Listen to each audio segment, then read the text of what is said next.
Jadi permintaan proposal kami sangat jelas bahwa ini adalah program untuk warga New York agar bisa memenuhi kebutuhan pangan mereka, bukan program bagi orang-orang yang ingin mencari untung cepat dengan menjual kembali. Orang ini berbohong langsung di depan kita. Dia sedang berkampanye dan sekarang berbicara di televisi tentang toko sembako gratis miliknya. Ingat, itu pun memerlukan identitas. Dia dan Gubernur Hochul membanggakan apa yang mereka lakukan untuk layanan penitipan anak. Padahal itu justru merugikan seluruh warga New York dari kelas pekerja. Hanya untuk berada di sini bersama kalian sekali lagi.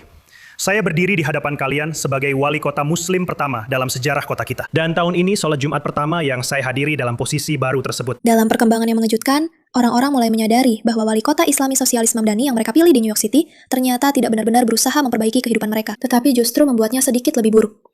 Dan jika Anda belum mendengar, dia mengumumkan inisiatif yang luar biasa ini. Sebuah inisiatif untuk membuat supermarket jauh lebih murah. Karena biaya hidup sangat tinggi. Kecuali kenyataannya secara ekonomi hal itu tidak masuk akal dan pengumuman yang mendahuluinya. Teman-teman, siapapun yang memilih pria ini benar-benar bodoh, dan mereka mulai menyadarinya. Semakin banyak video dari Demokrat yang memilihnya dan berkata, sepertinya saya harus beralih ke Partai Republik, karena pria ini gila. Jadi inilah dia dengan pengumuman super menariknya. Begini cara kerjanya. Sekali sebulan, 5 toko kelontong milik kota kita akan menetapkan harga untuk sejumlah barang inti ini. 30% di bawah harga eceran, biasanya. Tanpa pengecualian, tanpa tipu muslihat. Penghematan ini akan berlaku selama sebulan penuh. Itu berarti tidak ada fluktuasi harga mingguan. Juga tidak ada kejutan harga saat di kasir. Secara harfiah membaca pidato AI. Tapi itu bukan intinya. Tidak ada pengecualian. Kecuali ada satu syarat kecil yang baru muncul tak lama setelah video ini. Syaratnya begini. Kalian sudah siap? Jawabannya tidak. Kalian belum siap. Bagaimana Anda akan mencegah orang-orang memanfaatkan, Anda tahu, penawaran itu pada dasarnya? Dan apakah akan ada batasan jumlah barang yang bisa diambil seseorang dengan diskon sebesar itu dari keranjang kebutuhan pokok tersebut? Jadi RFP kami sangat jelas, bahwa ini adalah program untuk warga New York agar bisa memenuhi kebutuhan makan, bukan program bagi orang-orang yang ingin mencari untung cepat dengan menjual kembali. Saya akan menyerahkan kepada kepala EDC kami, GPAC, untuk menambahkan beberapa detail tambahan. Maksud saya, tentu saja mereka tidak memikirkan soal penjualan kembali. Tidak masuk akal jika Anda bisa membeli barang dengan diskon 30%, lalu langsung menjualnya lagi. Mencuri itu dari toko, lalu menjualnya dengan harga lebih tinggi. Tidak. Sosialisme itu berhasil, teman-teman. Tentu saja, jika mereka menawarkan barang secara gratis, uang itu muncul begitu saja entah dari mana. Memang seperti itulah cara kerjanya. Tapi ada hal lain. Ada hal lain, dan itu lebih besar serta lebih signifikan. Dan ini sekali lagi menunjukkan bagaimana para sosialis ini menggunakan kebohongan, pencitraan, dan ideologi luar biasa ini untuk menutupi kenyataan bahwa mereka hanya ingin mengendalikan Anda. Ya, jika Anda melihat RFP kami untuk operator, kami ingin memastikan bahwa kami menargetkan warga New York. Baik itu semacam seperti kartu perpustakaan atau, dan juga, kami mengelola siapa yang membeli dan itu difokuskan pada warga New York sehari-hari. Bagaimana mereka akan melakukannya? Bagaimana mereka akan memeriksa bahwa itu benar-benar warga New York biasa, teman-teman? Bagaimana mereka akan bisa menentukan hal itu? Jadi kami sangat memperhatikan hal itu. Dan karena itu kami akan memastikan bahwa kami memiliki semua hal yang diperlukan agar hal tersebut tidak terjadi. Bagaimana mereka akan melakukannya? Kalian ingin tahu bagaimana mereka akan melakukannya? Mereka akan meminta kartu identitas. Dan kenapa itu menjadi masalah besar? Nah, dengarkan ini. Bagaimana Anda akan mencegah orang-orang memanfaatkan, Anda tahu, penawaran itu pada dasarnya? Dan apakah akan ada batasan jumlah barang yang bisa diambil seseorang dengan diskon sebesar itu dari keranjang kebutuhan pokok tersebut? Jadi permintaan proposal kami sangat jelas, bahwa ini adalah program untuk warga New York agar bisa memenuhi kebutuhan makan, bukan program bagi orang-orang untuk mencari untung cepat dengan menjual kembali. Saya akan menyerahkan kepada kepala EDC kami, GPAC, untuk menambahkan beberapa detail tambahan. Ya, jika Anda melihat permintaan proposal kami untuk operator, kami sangat memperhatikan hal itu. Jadi kami akan memastikan bahwa semua hal yang diperlukan sudah siap agar hal tersebut tidak terjadi. Mirip kartu perpustakaan. Tanya Fan tentang kartu perpustakaan. Aku punya kartu perpustakaan dan aku bahkan harus menggunakan ID-ku untuk mendapatkannya. Itu tidak terlalu inklusif, Bu Doni. Tapi coba pikirkan itu sebentar. Ini adalah gerakan politik yang sama yang selama bertahun-tahun berteriak bahwa kewajiban menunjukkan ID pemilih itu rasis. Pajak untuk memilih. Serangan terhadap demokrasi. Orang-orang yang telah menyerang partai kita karena ingin memastikan hal-hal yang hanya diperuntukkan bagi orang Amerika atau hanya untuk orang Amerika, sekarang mengatakan bahwa menunjukkan ID itu hal yang wajar. Tiba-tiba, kita harus memastikan orang-orang dari New Jersey atau Connecticut tidak mengambil keuntungan. Mereka akan memeriksa identitasmu hanya untuk membeli susu. Karena itulah teman-teman, yang disebut sosialisme sejati. Memeriksa identitasmu untuk memastikan bahwa kamu berhak mendapatkan makanan yang ingin dialokasikan pemerintah untukmu. Sekarang, jangan salah paham. Jika kamu adalah orang Amerika yang kaya, mereka mungkin tidak akan membiarkanmu masuk. Kenapa? Karena ini untuk orang-orang yang memang membutuhkan, orang-orang yang pantas mendapatkannya. Dan itulah intinya. Inti dari semua ini adalah mereka mencoba menciptakan sistem kontrol.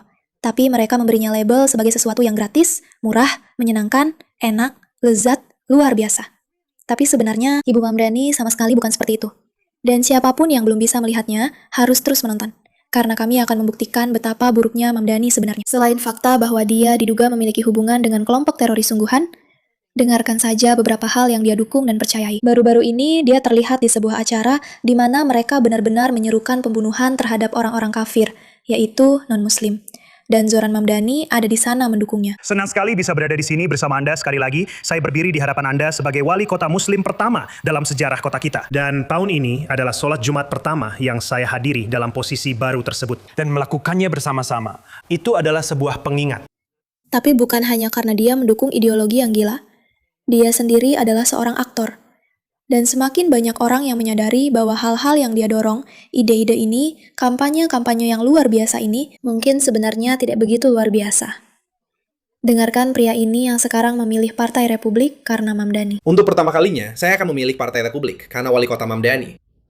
Dan saya merasa mual sekali. Lihat, sebagai warga New York, saya sangat antusias dengan layanan penitipan anak gratis yang akan mereka tawarkan untuk warga kelas pekerja. Ibu Mamdani berjanji kepada kami bahwa jika Anda memenuhi syarat sebagai warga kelas pekerja, Anda akan bisa mendapatkan layanan penitipan anak untuk anak-anak Anda. Tebak apa? Dalam kasus ini, saya memenuhi syarat itu karena tidak akan penghasilan saya terjadi. sekitar $100.000. Saya tidak tahu, mungkin ini salah saya karena percaya pada sosialisme. Tapi orang ini berbohong langsung di depan kita. Sekarang dia berkampanye dan bicara di televisi tentang toko sembako gratis miliknya. Ingat, toko itu tetap membutuhkan identitas. Dia dan Gubernur Hochul membanggakan apa yang mereka lakukan untuk layanan penitipan anak. Padahal itu justru merugikan semua warga kelas pekerja di New York. Awalnya, program ini memang ditujukan untuk orang-orang yang benar-benar bekerja lebih dari 10 jam seminggu dan berpenghasilan lebih dari $17 per jam. Dia menghabiskan semua dana kota untuk jargon politik. Toko sembako yang dijalankan kota ini yang akan menghancurkan usaha kecil lokal dan bodega milik para imigran menghabiskan begitu banyak dana kota sehingga sekarang mereka tidak lagi memiliki cukup dana untuk program perawatan anak. Jadi New York tidak lagi mampu menyediakan layanan untuk anak-anak. Teman-teman, tidak ada yang namanya uang gratis. Jika kalian mendapatkan sesuatu dengan harga lebih murah, itu karena mereka mengambil uangnya dari tempat lain. Itu saja, sederhana. Sosialisme tidak berhasil.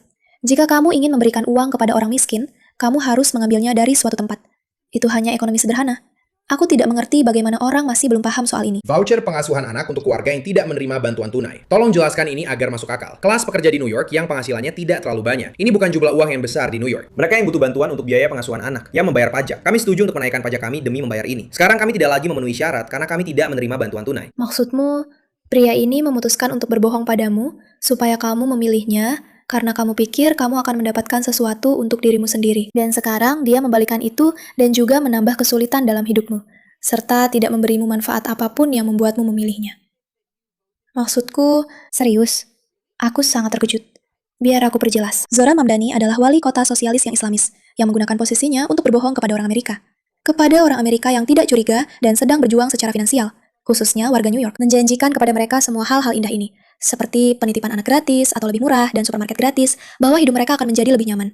Dan untuk mewujudkannya, dia sekarang perlu memungut pajak dari orang-orang yang menghasilkan banyak uang.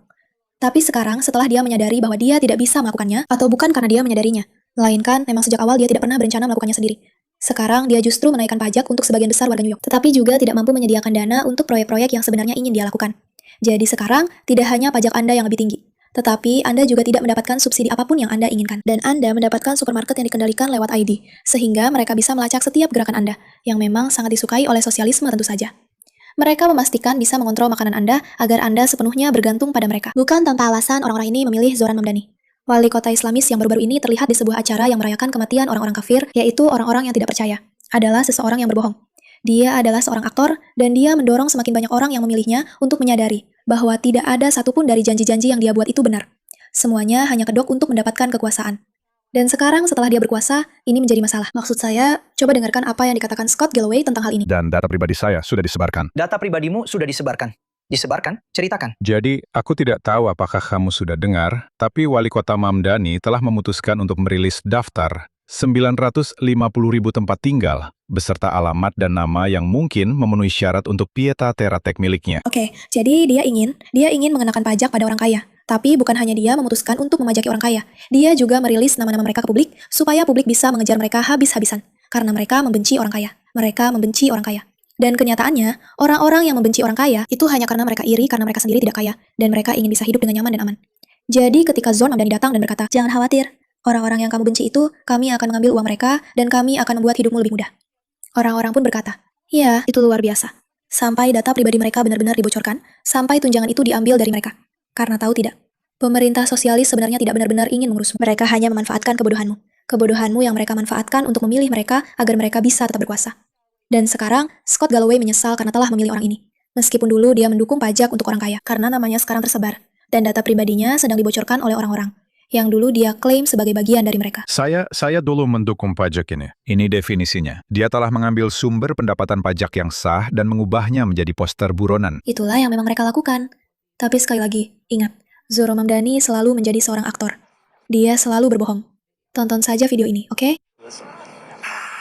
Ini Zoran Mamdani. Dia mencalonkan diri sebagai wali kota New York. Begini biasanya suaranya.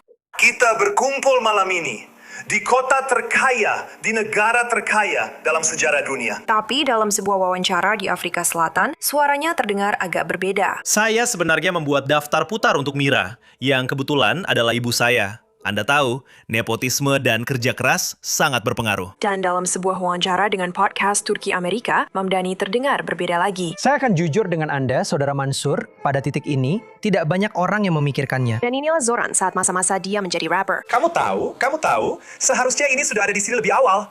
Tapi tur dunia itu benar-benar tur dunia juga. Sekali pembohong, tetap pembohong. Siapapun yang cukup bodoh untuk memilihnya, harus menyadari bahwa ini bukan hanya fenomena di New York.